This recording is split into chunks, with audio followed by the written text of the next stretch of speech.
जन्नत के पत्ते। बॉडी क्लियरेंस मिलने से कबल वो हया के साथ ज़बानची गया। डीजे की चीज़ें उसने हया के साथ ही पैक करवाई थीं। उसके रजिस्टर इकट्ठे करते हुए वो भीगी आवाज़ में कह रही थी कि डीजे अपने नोट्स या रजिस्टर फ़ोटोकॉपियर पे भूल जाती थी, इसलिए वो फ़ोटोकॉपियर तक गया ताकि उसका अगर कुछ रह गया हो तो वो भी उठा लाए।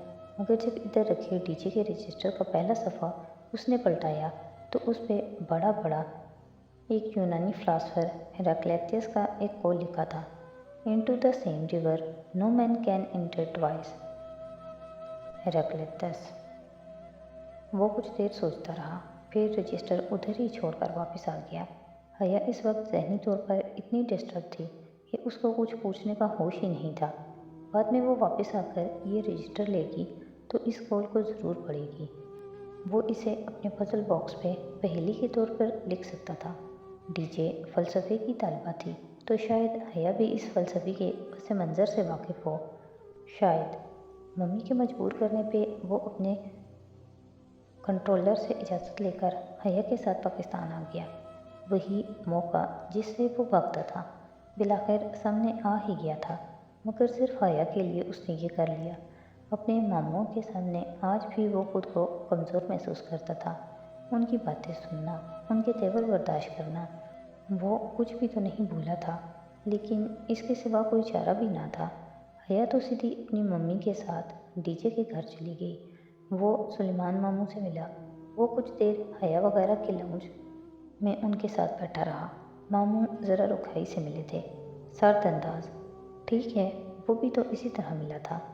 सबीन ठीक है, उसे भी ले आते, अब्बा की वजह से नहीं आ सकती थी वो। अच्छा, और खामोशी। बस इसी तरह की कुछ बातें करके मुलाजमा ने उसे उसका कमरा दिखा दिया। वो नीचे वाला एक कमरा था। उसने पूछा कि अगर कोई ऊपर वाला कमरा मिल जाए तो वो। मुलाजमा ने फ़ौरन उसका सामान ऊपर वाले गेस्ट रूम में रख दिया। वो किसी के भी घर पे रहता, हमेशा ऊपर वाली मंजिल पे ठहरता। ऊपर से नीचे पूरे घर का जायज़ा लेना आसान होता है। आपका पेनोरामा वसी हो जाता है, फरार का रास्ता भी मिल जाता है। आसपास के घरों पर भी नज़र रखना सहल होता है। दोपहर में वो सो नहीं सका। टेरेस से इधर उधर देखता रहा। मस्जिद की तरह कॉलोनी से निकलने के रास्ते, सेक्टर के मरकज़ की सिमत। दोपहर में हया और उसकी अम्मी वापस आ गई। उसने खिड़की से देखा था। हया बीमार लग रही थी, मगर वो इस तरह जाकर पूछ भी नहीं सकता था। शाम में ज़रा देर को आंख लग गई थी कि हया की अम्मी फातिमा मुमानी ने दरवाज़ा खटखटाया। फुरकान मामा वगैरह आए थे नीचे। मैं आ रहा हूँ, बस फ्रेश होकर। ओके। अच्छा, वो रुकी। नूर बानो बता रही थी कि आपको नीचे वाला कमरा पसंद नहीं आया, ये ठीक है? जी, उसने तरदीद के बगैर बस असबात में सर हिला दिया। वो तो ऐसा ही था, मगर फातिमा मम्मी को कुछ अचंभा सा हुआ था, मगर बोली कुछ नहीं। कुछ देर बाद वो कमरे से बिना जाप के निकला तो अभी सीढ़ियों के गोल चक्कर के ऊपर ही था जब लाउंज से मुल्हिका किचन की आध खुली दीवार के पार फातिमा मुमानी हया से बात करती नजर आई। उसने दानिस्ता तौर पर रुक कर सुना। ये सबीन का बेटा ज़रा प्राउड नहीं है? चलो जी, पहले उसका बाप मगरूर था, अब वो मगरूर हो गया। जो अपनी मर्ज़ी से रहना चाहे वो मगरूर हो गया। वो तो मगरूर नहीं था, उसे तो किसी चीज़ का गुरूर नहीं था। पता नहीं क्यों वो उसके बारे में ऐसे अंदाज़े कायम कर रहे थे। नहीं, वो शुरू शुरू में ऐसा ही रहता है, हया कह रही थी। और बाद में भी ऐसा ही रहता है। इस शुरू और बाद के दरमियान कभी कभी नॉर्मल हो जाता है। सीढ़ियों के वस्त में दीवार पे लंबा सा आईना आवेसा था जिसमें वो दोनों नज़र आ रही थी, और वो अल्फाज कहते हुए हया का चेहरा सपाट था। उसे बुरा लगा, मगर पता नहीं क्यों अब वो उनको मार्जिन देने लग गया था। ऐसा है तो ऐसा ही सही। लान में मामू फुरकान और साइमा मुमानी आई हुई थी। जब वो चलता हुआ लान के दहाने तक आया तो वो लोग उठ खड़े हुए थे। तुम्हें क्या लगता है तुम यहाँ इज्जत से जी सकोगे? कभी नहीं। तुम जलील होगे, तुम ख्वार होगे। वो आवाज़ें आज भी उसके साथ थीं। वो लोग बहुत इज्जत से अब उससे मिल रहे थे। सलाम दुआ, मम्मी का हाल, गिले शिकवे। तुम्हारा बाप तुम्हारे नाम पे एक शर्म का धब्बा है। तुम कभी सर उठाकर नहीं जी सकोगे। तुम्हारे बाप का नाम, तुम्हारा सर हमेशा शर्म से झुकाता रहेगा। वो उनके सामने कुर्सी पे बैठा हुआ था। फातिमा मम्मा ने उससे चाय का पूछ रही थी। उसने वही कहा जो तुर्क लड़के को कहना चाहिए था। एप्पल टी, तुम कुत्तों की तरह ज़िंदगी गुजारोगे, कभी इज्जत और वक़ार से अपने मुल्क का रुख नहीं कर सकोगे। वो अब उससे उसकी जॉब और दूसरी मसरूफियात का पूछ रहे थे। वो छोटी छोटी जवाब देता रहा। हया इस सारे वक्त में लाताल्लुक़ सी बैठी रही। बस एक दो दफ़ा बोली, मगर वो उसे नज़रअंदाज कर रही थी। ये अलग बात थी कि अपने तईं जहान उसे नज़रअंदाज नहीं कर रहा था। वो तो हमेशा से ही खामोश और रिजर्व सा था। अलबत्ता अपने मामूओं के लिए उसके दिल में नरम गुस्सा नहीं था। हाँ, नहीं था। वो अला ज़र्फ़ जिन बातों ने उसे और उसकी मम्मी को एक अरसा डिस्टर्ब रखा, उनके कहने वाले तो बड़े मज़े से अपनी ज़िंदगी में मगन थे। किसी को कोई गर्ज नहीं थी कि सबीन सिकंदर और जहान सिकंदर का क्या बना है, क्योंकि उनके नामों के साथ सिकंदर लगता था। वो पहली मुलाकात में उनसे कोई बात ना कर सका। उससे हुई ही नहीं। कुछ ज़ख्म भरने में बहुत वक्त लगता है और उसका वक्त अभी पूरा नहीं हुआ था। चूँकि वो तुर्क शहर के तौर पर आया था, इसलिए उसकी हरकत व सकनात उसके कब्र के मुताबिक थी। भले वो अंग्रेज़ी में बात करना हो, घास पर जूतों समेत ना चलना हो या बिना जूतों के घर में दाखिल होना, वो वही बना रहा जो वो लोग उसे समझते थे। उठने से कबल फुरकान मामू अपने घर आने की दावत दे गए थे। तुमने मेरी बात नहीं मानी। अब जब मदद चाहिए हो तो मेरी तरफ मत आना। वो आवाज़ें पीछा नहीं छोड़ती थीं।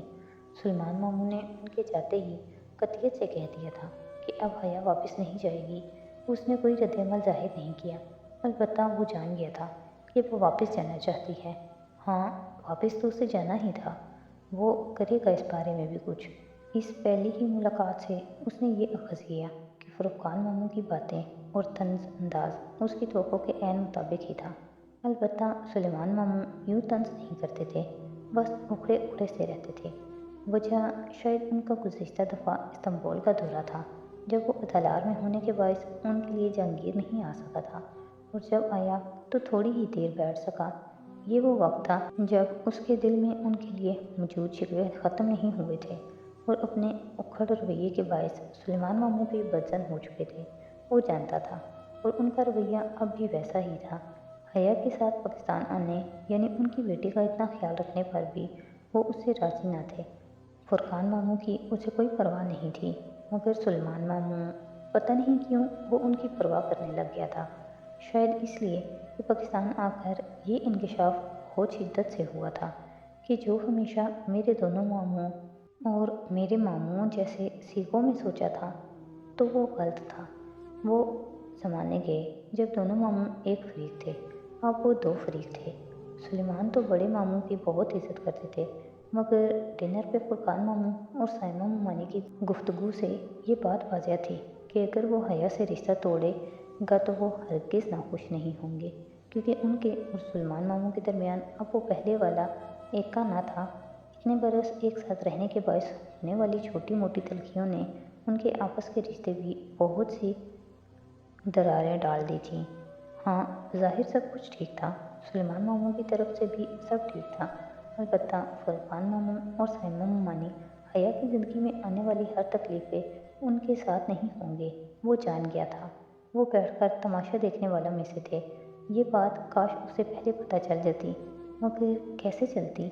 वो और मम्मी तो अभी तक कई साल पीछे खड़े थे, और अब अगर वो फुरकान मामू के इस बरसों पुराने रवैये की वजह से सुलेमान से ताल्लुक़ ख़राब करता है, तो ये नाइंसाफ़ी थी।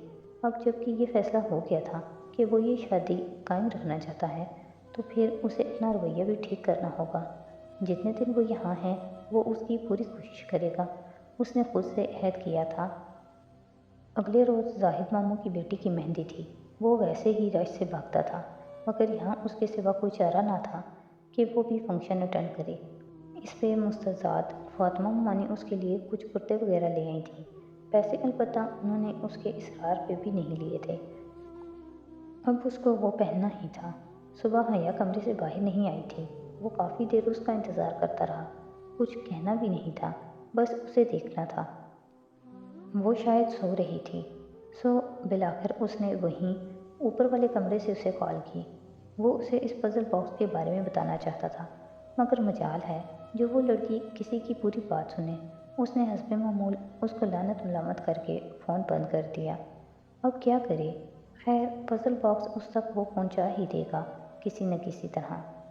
हमाद ने तो सुनने से ही इनकार कर दिया। माफ़ करना, मगर मैं उनकी खुश इखलाक़ी सह नहीं पाऊँगा। मुझे माफ़ रखो भाई। मगर वो जानता था कि जब वो इसरार करेगा तो हमाद को मानना ही पड़ेगा, और यही हुआ। वो मान गया। बस ये आखिरी दफ़ा है, फिर नहीं। शाम में वो फिर से हया को ढूंढ रहा था। दोनों की कोई ख़ास बात नहीं हो सकी थी पाकिस्तान आकर। अब उसके पास यही बहाना था कि वो उससे फ़्लाइट का पूछ ले। ग्रेट।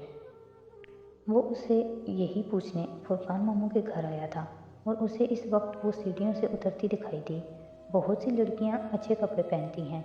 उसकी चाल की बेनियाजी किसी मलका की तरह सहज तहज इतराना, वो वाकई बहुत खूबसूरत थी। मगर हाँ, यही मगर हर दफ़ा आ जाता है। जिस वक्त वो सीढ़ियाँ उतर रही थी, वहाँ आसपास कितने कज़न्स घूम रहे थे। अब उसको गाहे बगाहे देख रहे थे, और यहीं आकर उसकी पेशानी पे बाल पड़ जाया करते थे। वो उससे कोई बदतमीज़ी नहीं करना चाहता था, मगर इस वक्त जब वो बात करते हुए उसके साथ आ खड़ी हुई, तो जाहिद मामू की छोटी बेटी सना उनकी तस्वीर खींचने लगी। वो जानता था कि ये लड़की फ़ौरन से ये तस्वीर फेसबुक पे लगा देगी, और ऐसी बदएहतियाती वो अफोर्ड नहीं कर सकता। सना को ज़रा सा डांट दिया। अब वो वहाँ दोबारा उसकी तस्वीर खींचने का सोचेगी भी नहीं, और हस्बे मामूल उसके किसी और मकसद के लिए किए जाने वाले अमल से आखिर में हर्ट गया हुई थी।